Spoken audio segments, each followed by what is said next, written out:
Ma'am मैंने recording on कर ली थी। अच्छा ठीक है, वो तो कोई नहीं, लेकिन आप ये बताओ आपको किसी को कोई डाउट है? कल से आपके एस स्टार्ट हो जाएंगे। सिलेबस में आपकी 2 यूनिट्स हैं। मटेरियल आपने चेक कर लिया, टीम्स पे विजिबल है आपको, यस मैम। है ना? और दोनों ही यूनिट के इम्पॉर्टेंट क्वेश्चंस भी गिवन है और असाइनमेंट भी गिवन है और यूनिट 5 की न्यूमेरिकल शीट्स भी गिवन है। यूनिट 3 की न्यूमेरिकल शीट मैं आज शाम तक अपलोड कर दूंगी टीम्स पर। ओके, इसके अलावा अगर आपको कोई और कंटेंट चाहिए तो प्लीज़ टेल मी, और अगर आपकी कोई प्रॉब्लम है तो आप बताइए मुझे।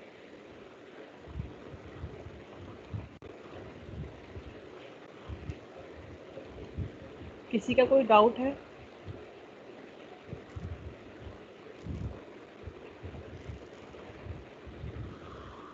Any doubt students? भाई प्लीज़ येस और नो का तो रिप्लाई करिए। मुझे क्या पता चलेगा आपको कोई डाउट है, कोई प्रॉब्लम है। मैं आपसे पूछ रही हूँ, अगर आपको लगता है कोई प्रॉब्लम है बता दीजिए, नहीं है तो बोल दीजिए नो मैम कोई प्रॉब्लम नहीं है। मैम यूनिट 5 का क्विक रिवीजन करा देंगे आज। अच्छा, यूनिट 5 का रिवीजन करा देती हूँ, ठीक है। पूरा ही यूनिट 5 का या एनी स्पेसिफिक टॉपिक? मैम पूरा ही करा देते हैं। पूरा ही करा देती हूँ, ठीक है।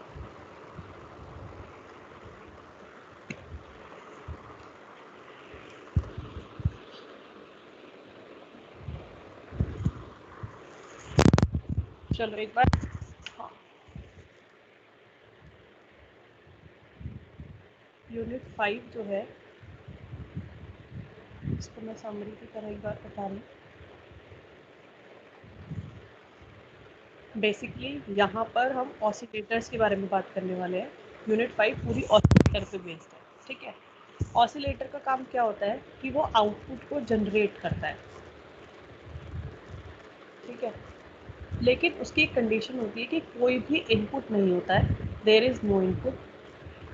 एंड ऐसा करने में वहाँ पर हम एक फीडबैक यूज़ करते हैं, और वो फीडबैक कैसा होना चाहिए? पॉजिटिव। अगर आपसे कभी भी क्वेश्चन पूछ लिया जाए what is the difference between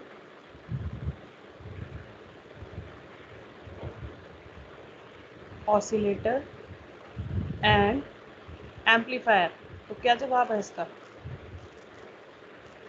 क्या आंसर है इसका? बताइए।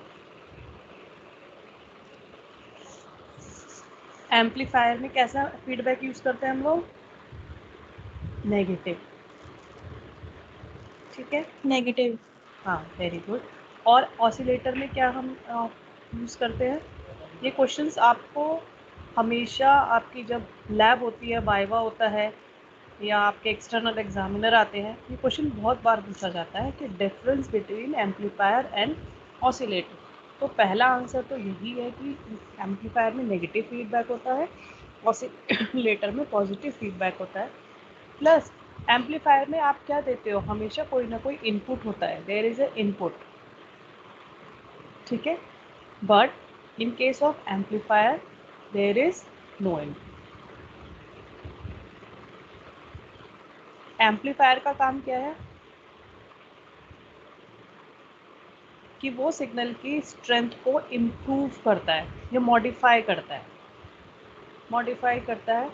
मॉडिफाई मैंने इसलिए बोल दिया, कभी प्लस भी करता है और कभी डिक्रीज भी कर सकता है, एम्पलीट्यूड बढ़ा भी सकता है और घटा भी सकता है। तो इसीलिए मैंने इस चीज़ को मॉडिफाई की तरह दिखाया है। और ऑसिलेटर का काम क्या है? ओनली जनरेशन, वो सिग्नल को जनरेट करता है। I hope it is clear to you, ठीक है। अब ऑसिलेटर, वही कुछ प्रिंसिपल हमें लगाना पड़ेगा कि क्यों ऑसिलेशन होगा। तो बेसिक प्रिंसिपल ऑफ ऑसिलेशन ये है बारखुजन क्राइटेरिया, ये जरूर पूछा जाएगा question. This is very important, हमेशा ये क्वेश्चन आता ही आता है। बारखुजन क्राइटेरिया ये क्या कहता है कि अगर आपका जो फेज लूप गेन है इट शुड बी 1, और फेज जो होना चाहिए लूप गेन का ये क्या होना चाहिए? 0 और 360 डिग्री, ठीक है। अब ये लूप गेन क्या है? लूप गेन क्या होता है कि यहाँ पर जब भी कोई ऑसिलेटर बनाते हैं तो बेसिकली आप क्या करते हो, पहले एक एम्पलीफायर की तरह दिखाते हो उसे, और वहाँ से एक फीडबैक दिखाते हैं जिसको हम फीडबैक नेटवर्क बोलते हैं, उसका गेन हम बीटा दिखाते हैं, और यहाँ पर जाकर ये फीडबैक जो है ऐड हो जाता है, क्योंकि पॉजिटिव है तो यहाँ पर ये फीडबैक ऐड हो जाएगा। ये मेरा एक बेसिक स्ट्रक्चर है। समझाने के लिए मैं यहाँ पर एक इनपुट सिग्नल दिखा देते हैं, आपको हर बुक में मिलेगा ये। This is the basic structure of your oscillator.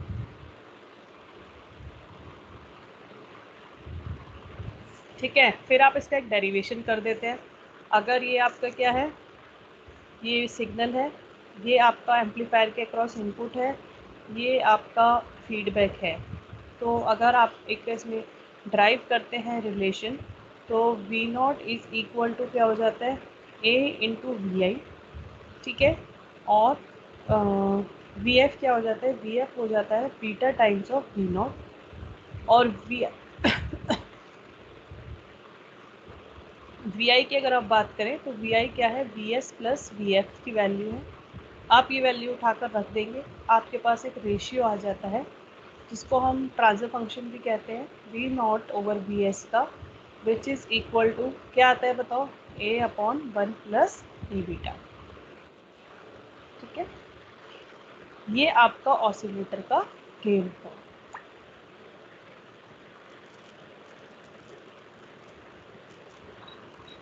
ठीक है, अब ऑसिलेटर दो टाइप के होते हैं।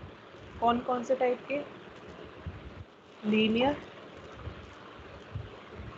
और नॉन लीनियर। लीनियर का मतलब क्या है, जहाँ पर आपके पास आउटपुट में क्या है, साइन वेव है। और नॉन लीनियर का मतलब है साइन वेव नहीं है, कोई स्क्वायर वेव हो सकती है या कोई और वेव भी हो सकती है, एनी वेव। ठीक है, लीनियर ऑसिलेटर जब हम बनाते हैं तो हमारे पास दो टाइप के ऑसिलेटर होते हैं। एक होते हैं हमारे ऑडियो फ्रिक्वेंसी के, एक होते हैं हमारे रेडियो फ्रिक्वेंसी के। ऑडियो फ्रिक्वेंसी में जो हम बात करते हैं उसमें हम अपने RC ऑसिलेटर्स के बारे में, RC के बारे में बात करते हैं। रेडियो में हम LC ऑसिलेटर्स के बारे में बात करते हैं। RC में हमने दो पढ़े हैं, वेन ब्रिज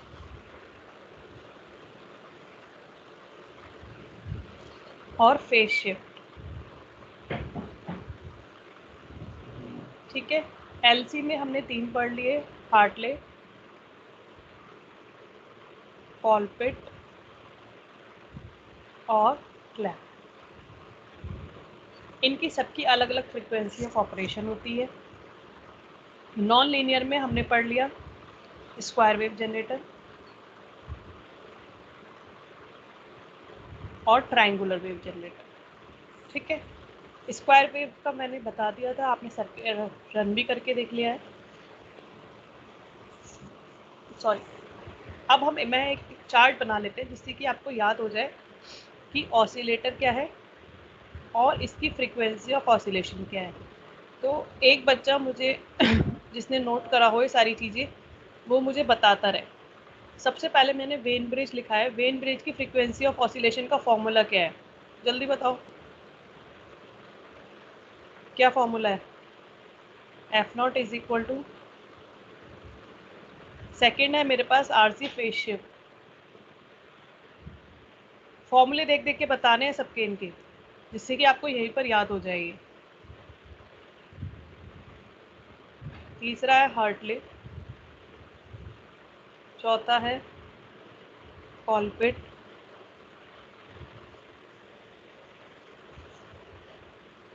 पांचवा है आपका क्लैप, और छठा है आपका square wave.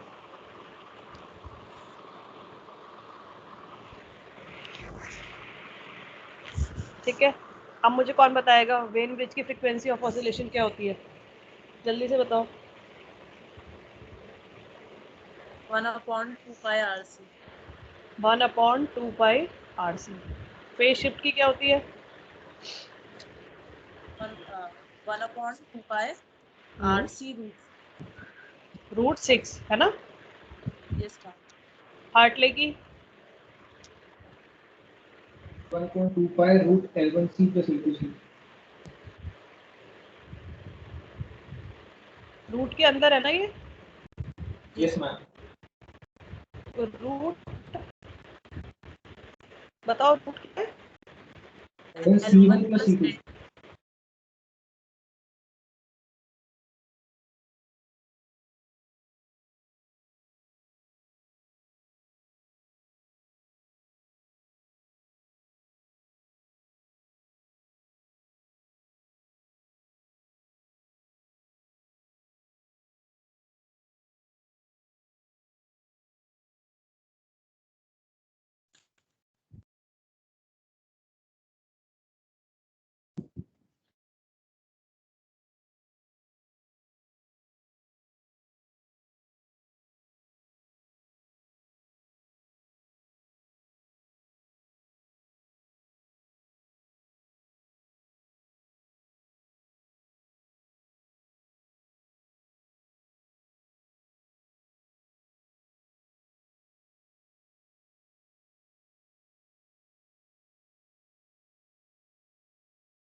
Hello, I am audible? yes ma'am. हाँ बच्चे, तो हार्टले की क्या थी? 1/2 pi under root of L1 plus L2 multiply हाँ। by C.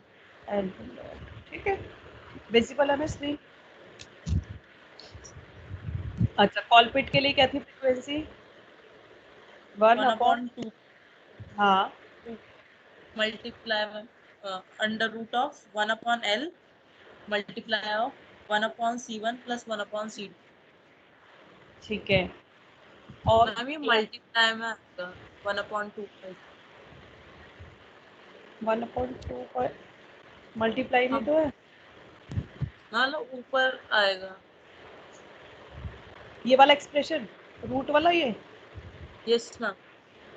ये रूट वाला ऊपर कैसे आएगा? ऊपर तो नहीं है कॉलपिट के लिए।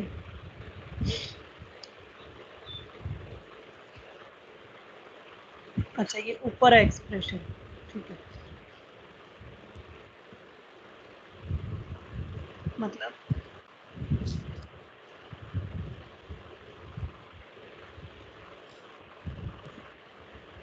ये बन जाएगा 1/2 पाई और ये सबके साथ रूट है 1/L 1/C1 plus 1/C2।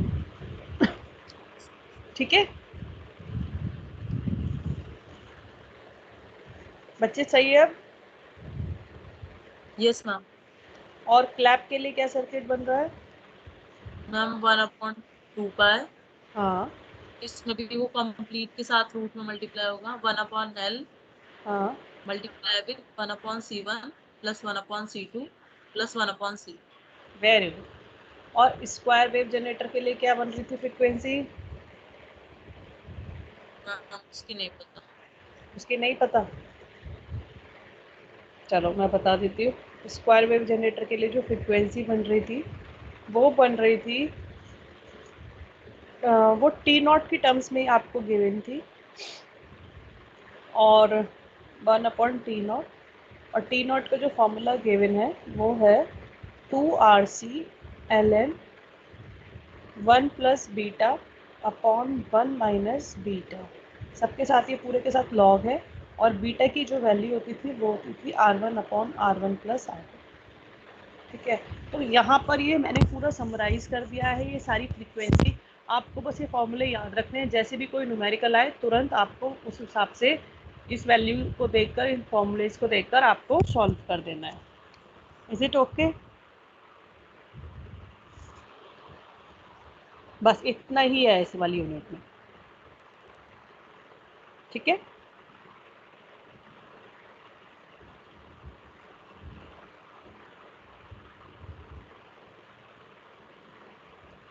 Class is it okay? अच्छा, यहाँ Yes, पर ma'am. कल एक स्क्वायर वेव जनरेटर जो मैं करवा रही थी, एक और सर्किट आपके नोट्स में आपको देखने को मिलेगा स्क्वायर वेव जनरेटर का। इसमें क्या कर रखा है, वो पूरा का पूरा, sorry not square wave, triangular wave. इसमें क्या कर रखा है, एक अलग टाइप का स्क्वायर वेव बना रखा है। अलग टाइप का नहीं है, बेसिकली एक तरह से कंपैरेटर है जो अपनी वैल्यू को 0 से बार बार कंपेयर कर रहा है। मैं बना देती हूँ सर्किट को भी। पॉजिटिव फीडबैक यहाँ पे लगा हुआ है, और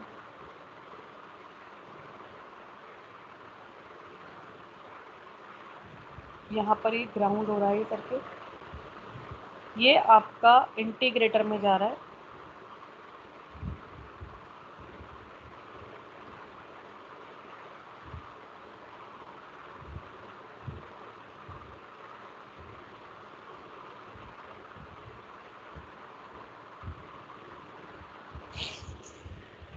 एक्चुअली ये अगर मैं मान लिया ये पोटेंशियल Vx, ठीक है, और इसको मैंने मान लिया लेट ये V01 है, तो बार बार क्या कंपेयर हो रहा है, Vx और ग्राउंड बार बार कंपेयर हो रहा है।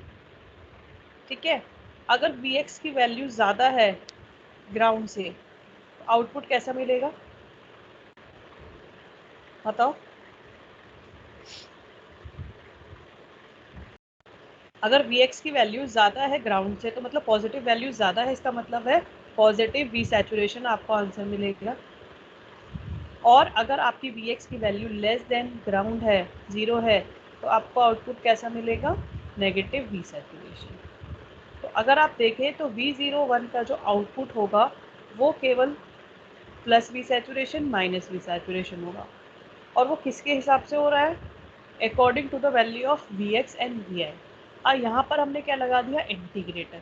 आपको पता है कि स्क्वायर वेव का जो इंटीग्रेशन आता है that is your a triangular wave. अगर ये हमने ऐसे माना है तो यहाँ पर एक ट्रायंगुलर वेव जनरेट हो जाती है, जिसका टाइम पीरियड आप अपने हिसाब से चेंज कर सकते हैं। और अगर आप उसका टाइम पीरियड चेंज करना चाहते हैं तो फॉर्मूला बन जाता है T0 = 4R1R2 C1/R3। ठीक है, और फ्रिक्वेंसी ऑफ ऑसिलेशन अगर निकालें तो 1/T0 बन जाता है। आप यहाँ से देख सकते हैं R1, R2, R3 और C1 की वैल्यू को। यहाँ से ये आपका जो टाइम पीरियड है आपकी ट्रायंगुलर वेवफॉर्म का, ये आपका चेंज हो जाएगा। ठीक है, इज इट ओके?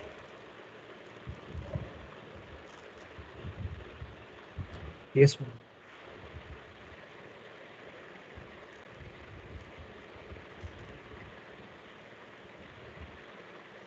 अच्छा, एक और सर्किट आपके नोट्स में गिवन है जिसका नाम है मोनोस्टेबल मल्टीवाइब्रेटर। क्या होता है मोनोस्टेबल? नाम से बताओ पहले, मोनो का मतलब क्या होता है, 1। स्टेबल स्टेट का मतलब है एक स्टेबल स्टेट है, या तो कौन सी होगी, या तो प्लस V सैचुरेशन होगी या माइनस V सैचुरेशन होगी। तो मोनोस्टेबल का मतलब क्या है कि अगर किसी का आउटपुट जो है, सपोज एक मैंने सर्किट बनाया, ये मेरा सर्किट है, ठीक है, इसके लिए मैंने माना कि इसकी स्टेबल स्टेट कैसी है, मैंने सपोज माना minus V saturation. Minus V saturation का मतलब है अगर ये माइनस वी सैचुरेशन में है तो ये माइनस वी सैचुरेशन में रहेगा अनटिल एंड अनलेस मैं इसको कोई एक्सटर्नल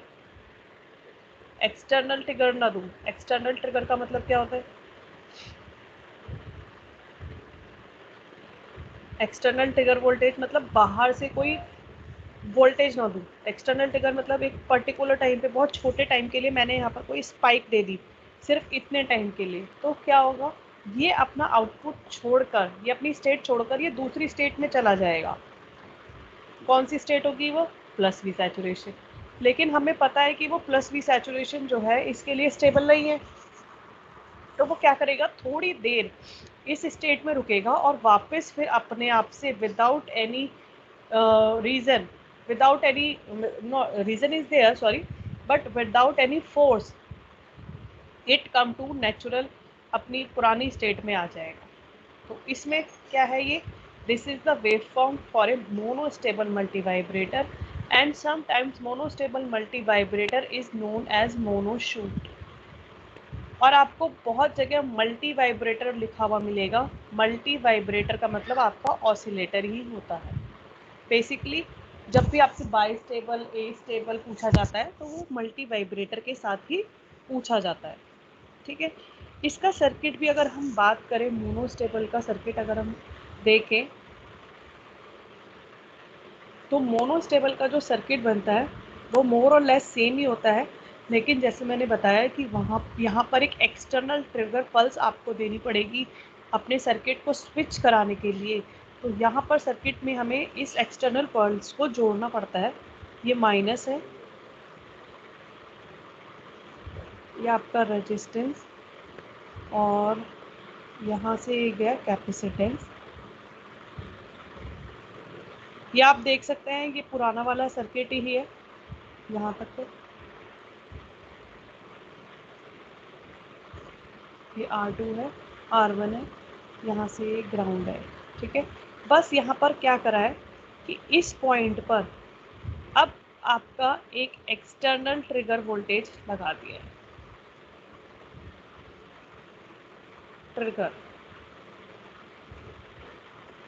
ट्रिगर में आप क्या दे रहे हैं, कोई स्पाइक आप दे सकते हैं। पॉजिटिव स्पाइक भी दे सकते हैं आप, नेगेटिव स्पाइक भी दे सकते हैं। ये कैसी है, ये नेगेटिव स्पाइक है। ठीक है, कैसे काम करेगा ये?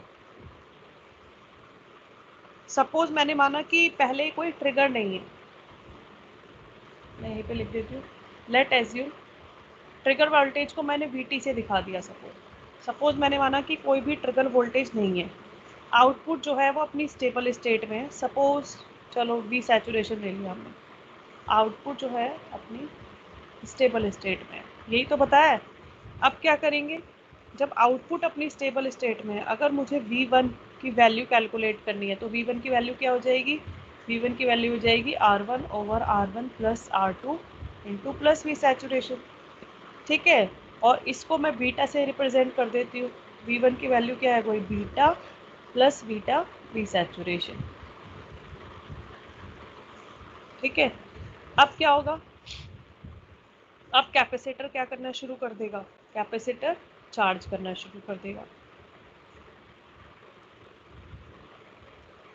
ठीक है, और एक ऐसा पॉइंट आएगा जब Vc की वैल्यू जो है आपकी कैसी हो जाएगी, अभी तो Vc की वैल्यू आपकी लेस देन V1 है, तो आपका आउटपुट जो है पॉजिटिव में रहेगा। लेकिन अभी अगर आपके पास क्या है कि यहाँ पर कैपेसिटर को डिस्चार्ज करने के लिए अनदर पॉइंट मिल गया है, या हमने सपोज कोई भी ट्रिगर वोल्टेज मैंने यहाँ पर अप्लाई कर दी है। अगर जैसे ही मैंने अपनी ट्रिगर वोल्टेज अप्लाई करी, सपोज मैंने कोई नेगेटिव ट्रिगर अप्लाई करी है, तो क्या होगा, नेगेटिव को नेगेटिव पे अप्लाई कर दिया तो आपका आउटपुट कैसा हो जाएगा, बताइए। नेगेटिव को नेगेटिव पे अप्लाई कर दिया तो आपका आउटपुट पॉजिटिव, सॉरी एक मिनट, यहाँ पर आपने ट्रिगर पल्स दे दी। ट्रिगर पल्स कैसी होगी कि वो इस कैपेसिटर से ज़्यादा होगी, सॉरी इस ट्रिगर कैपेसिटर वोल्टेज से कम होगी और कैपेसिटर की वैल्यू ज़्यादा होने की वजह से आपका जो आउटपुट है वो -V सैचुरेशन में चला जाएगा।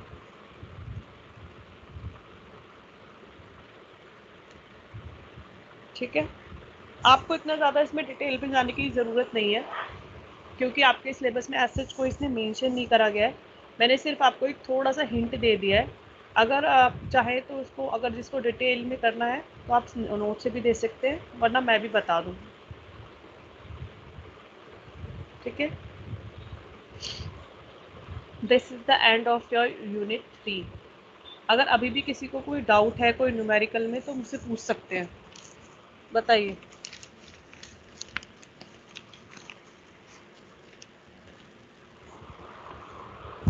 Any doubt?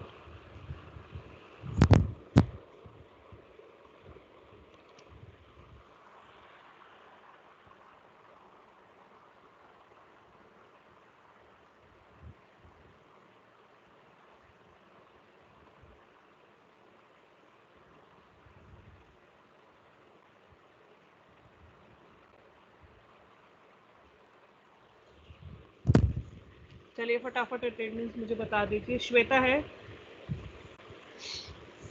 And all the best for your exam. Shweta है, please unmute yourself, I am taking your attendance. Lalit? Yes ma'am. Rahul? Present ma'am. Rishabh Kumar, अच्छा ऋषभ कुमार ने अपना हाथ उठा दिया। राहुल पाल, ठीक है। Rishabh Saxena?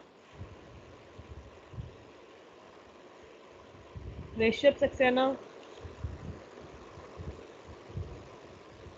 Rishabh? Yes ma'am. Riya Bansal? Present ma'am. Rohan Rajput?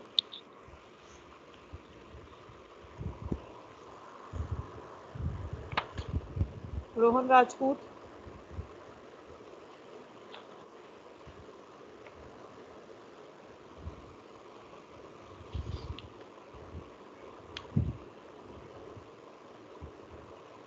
Rohit Chaudhary? Riya Bansal हो गया? Ma'am Rohit Chaudhary present. हाँ Rohit Chaudhary present. Rohit Kumar Singh? Rohit Kumar Singh? Sagar? Yes ma'am. Sagar Sharma. हाँ साक्षी? Present ma'am. सागर तुम्हारा ऐसे क्यों होता है, तुम एक दिन आते हो फिर 2-3 दिन नहीं आते हो, फिर आ रहे हो फिर 2-3 दिन नहीं आते हो? मैम रोहित का मैसेज आया है कि हैंड रेज किया उसने। किसका बच्चे? रोहित कुमार सिंह। अच्छा ठीक है।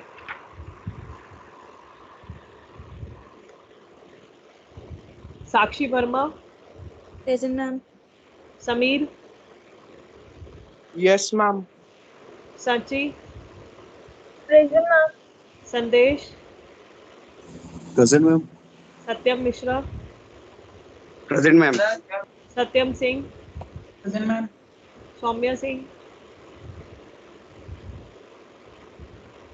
सौम्या? उसका माइक खराब होने गया अभी। अच्छा। सौरभ सुर? Present ma'am. जिसका माइक खराब होता है वो चैट विंडो में डाल दिया करो। शैलेश? Yes ma'am. सनिग्ध? हमारा नाम से सही से प्रोनाउंस नहीं हो रहा। दैट इज, बोलो क्या नाम है तुम्हारा सही से? Shanigdh, is it right?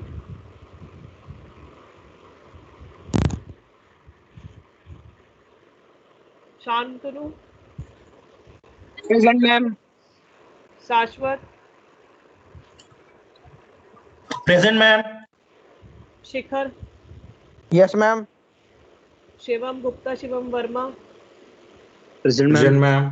ठीक है। शिवांगी सिंह? शिवांकी श्रीवास्तव?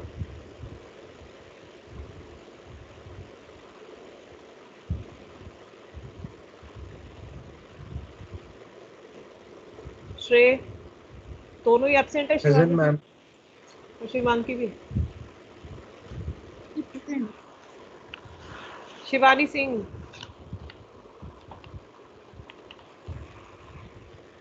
मैम थोड़ा नेटवर्क इशू है वहाँ पे। अच्छा। श्रेय का हो गया। श्रुति और शुभ? Present ma'am. हाँ श्रेय हो गया। श्रुति एंड शुभ? Present ma'am. श्रुति कौन सी वाली प्रेजेंट है? आज एक ही प्रेजेंट है श्रुति।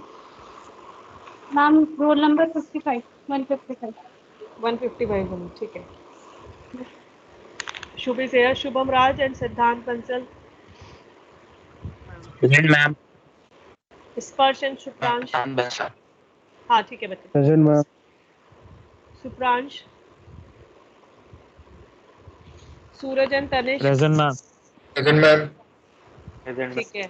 Tanya ma'am and- Supransh present. हाँ ठीक है बच्चे। तान्या एंड तान्या परवाल। Present ठीक है। ma'am. Okay Tej and Tushar. Present ma'am. Please, Pratap. Okay Ujjwal सारे बता दो। तुषार प्रेजेंट। हाँ देख लिया मैंने। Ujjwal Rana present ma'am. हाँ Present. ठीक है, चारों उज्जवल प्रेजेंट है। हाँ ओके बच्चे। उमेश। Present ma'am. उत्कर्ष बताना शुरू करो अब सारे। मैम उत्कर्ष चौधरी प्रेजेंट। राजपूत प्रेजेंट। हाँ ठीक है, उत्कर्ष गोयल एब्सेंट है।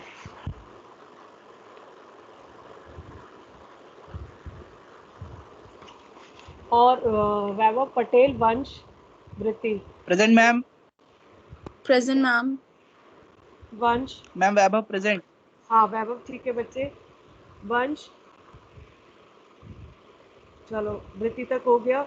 यश सारे बता दो मुझे। Ma'am, भाई yes, सारे- Trivedi present. ठीक है। Yash Sharma. Yash Suri. Yash Yadav. Present. Okay Vansh and Yati. Present ma'am. Ma'am Yash Sharma ने चैट बॉक्स में लिखा है। मैम Okay, शिवांगी का माइक काम नहीं कर रहा। ठीक है बच्चे, सौम्या ने भी लिखा है। ठीक है बच्चे। ओके श्रुति सिर्फ एक प्रेजेंट है आज, है ना।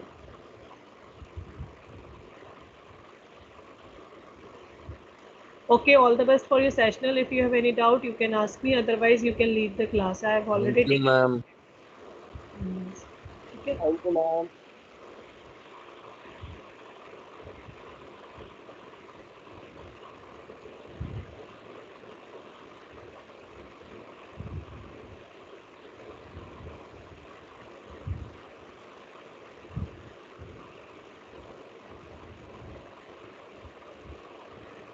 ये please stop recording.